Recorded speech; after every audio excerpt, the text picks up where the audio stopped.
Assalamualaikum warahmatullahi wabarakatuh. Perkenalkan, nama saya Angelika Sugara, BP 19020024. Saya akan membawakan sebuah kasus yang bertema kompensasi sumber daya manusia. Pengertian kompensasi SDM.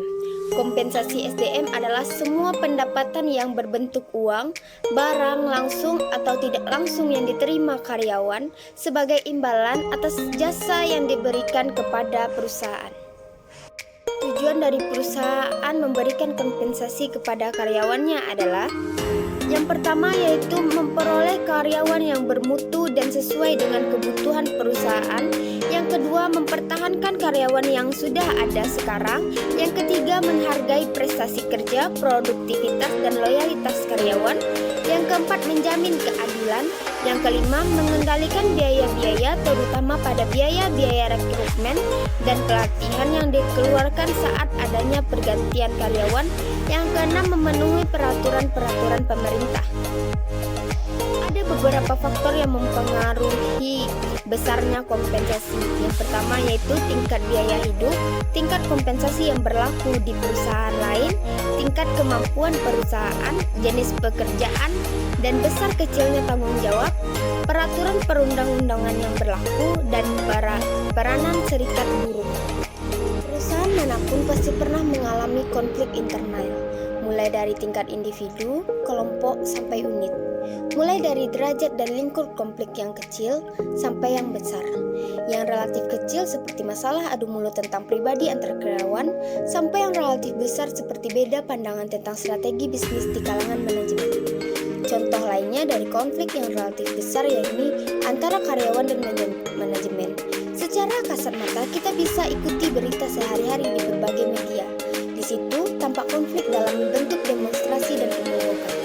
Apakah hal itu karena tuntutan besarnya kompensasi, kesejahteraan, keadilan sosial, karir, ataukah karena hak asasi manusia karyawan? Dalam dunia bisnis saat ini menuntut adanya sebuah persaingan antar perusahaan. Contohnya PT Yang Mosin yang bergerak di bidang tekstil dan konveksi. Ketatnya persaingan di dunia bisnis mengharuskan perusahaan memberikan hasil yang optimal kepada konsumen. Hasil optimal akan dicapai oleh perusahaan dengan cara peningkatan kerja karyawan. Salah satunya melalui pemberian kompensasi yang layak. Salah satu contoh kompensasi yang diberikan oleh PT Yang Mesin adalah kompensasi finansial.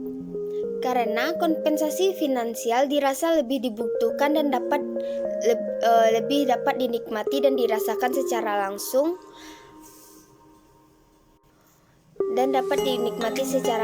untuk memenuhi kebutuhan hidup. Contoh studi kasus dalam perusahaan, contohnya adalah PT Yang Mesin bergerak dalam bidang konveksi atau tekstil, mengalami konflik antara perusahaan dan karyawan. Konflik ini terjadi disebabkan oleh adanya miscommunication antara perusahaan dengan karyawannya. Adanya perubahan kebijakan dalam perusahaan mengenai perhitungan gaji atau upah kerja karyawan. Namun, pihak perusahaan belum memberitahukan para karyawan, sehingga karyawan merasa diperlakukan semena-mena oleh pihak perusahaan. Para karyawan mengambil tindakan yaitu dengan mendemo perusahaan. Namun tindakan ini berujung pada PHK besar-besaran yang dilakukan oleh perusahaan. Perubahan kebijakan dalam perusahaan ditenggarai karena turunnya jumlah produktivitas perusahaan. Dari kasus di atas, ada beberapa pertanyaan yang timbul. Yang pertama yaitu, bagaimana penyelesaian konflik dari perusahaan tersebut? Yang kedua, bagaimana cara agar tidak terjadi miscommunication antara karyawan dengan pemimpinnya?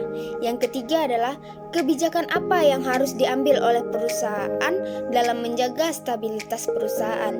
Yang keempat, bagaimana cara meningkatkan kinerja karyawan guna meningkatkan produktivitas perusahaan? Yang kelima, apa yang harus dilakukan perusahaan agar kedepannya tidak terjadi lagi penolakan bahkan hingga PHK besar-besaran kepada karyawan?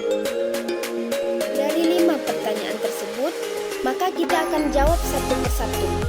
Pertanyaan yang pertama adalah bagaimana sih cara menyelesaikan konflik dalam perusahaan? Yang pertama, penyelesaian konflik dalam perusahaan tersebut tentunya harus melibatkan dua belah pihak, yaitu perusahaan dan perwakilan dari karyawan yang merasa tidak menerima kebijakan tersebut. Hal yang harus dilakukan adalah yang pertama, kedua belah pihak harus mengenali terlebih dahulu konflik apa yang sedang terjadi, sehingga menentukan sikap yang harus diambil. Yang kedua, kedua belah pihak harus mengidentifikasi apa penyebab munculnya konflik tersebut. Yang ketiga, mencari jalan keluar atau solusi melalui negosiasi, di mana hasil dari negosiasi tersebut tidak merugikan kedua belah pihak. Dari pertanyaan yang kedua, yaitu bagaimana caranya agar tidak terjadi miscommunication antara pemimpin dengan karyawannya. Jawabannya adalah komunikasi antara pemimpin dengan karyawan harus mampu terjalin dengan baik. Ini bukan hanya akan berpengaruh terhadap setiap proses bisnis yang dijalankan, tetapi juga pada hubungan pribadi antara Anda dengan karyawan Anda. Namun yang namanya komunikasi tentu akan ada miss-nya, dan inilah yang harus dicari solusinya oleh setiap atasan.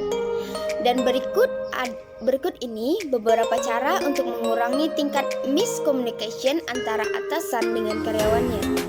Yang pertama yaitu menyampaikan informasi secara jelas dan transparan. Yang kedua, fokus pada pembicaraan. Yang ketiga, menghargai mendengarkan lawan bicara kita. Yang keempat, membentuk suatu sistem informasi yang terstruktur. Yang kelima, memiliki analisis terhadap kesimpulan yang kuat. Dan soal nomor 3 yaitu kebijakan apa yang harus diambil oleh perusahaan untuk menjaga stabilitas perusahaan. Dan jawaban dari nomor 3 itu kebijakan yang harus diambil oleh perusahaan adalah melakukan upaya peningkatan efisiensi, produktivitas, dan kapasitas produksi untuk memenuhi kebutuhan pasar. Dalam kasus ini, contohnya perusahaan harus merumahkan karyawannya yang tidak efektif, sehingga kos perusahaan tidak tinggi, merekrut karyawan baru yang lebih produktif, dan memberikan motivasi yang baik berupa pengarahan dan bonus sehingga produktivitas karyawan menjadi meningkat. Menjawab dari soal yang nomor 4 yaitu bagaimana sih cara meningkatkan produktivitas karyawan? Ada beberapa cara yang dapat dilakukan untuk meningkatkan produktivitas karyawan. Yang pertama yaitu memberikan motivasi penyegaran kepada karyawan. Yang kedua, membuat lingkungan kerja menjadi kondusif. Yang ketiga, mengintegrasi manajemen waktu dengan sistem perusahaan. Yang keempat, memberikan reward dan punishment kepada karyawan. Kita lanjut ke soal yang nomor 5 yaitu apa yang harus dilakukan perusahaan agar kedepannya tidak lagi terjadi penolakan bahkan hingga PHK besar-besaran terhadap karyawannya.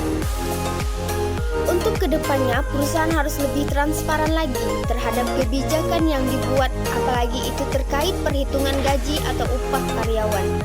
Perusahaan seharusnya lebih banyak memberikan informasi tentang keadaan perusahaan agar para karyawan juga bisa mengerti situasi perusahaan. Selalu adanya komunikasi antara pimpinan dengan karyawan agar membuat karyawan merasa dihargai, apalagi karyawan merupakan aset dari perusahaan tersebut. Sekian dari hasil presentasi saya tentang kompensasi sumber daya manusia. Mohon maaf apabila ada kesalahan. Wabillahi taufiq wal hidayah. Wassalamualaikum warahmatullahi wabarakatuh.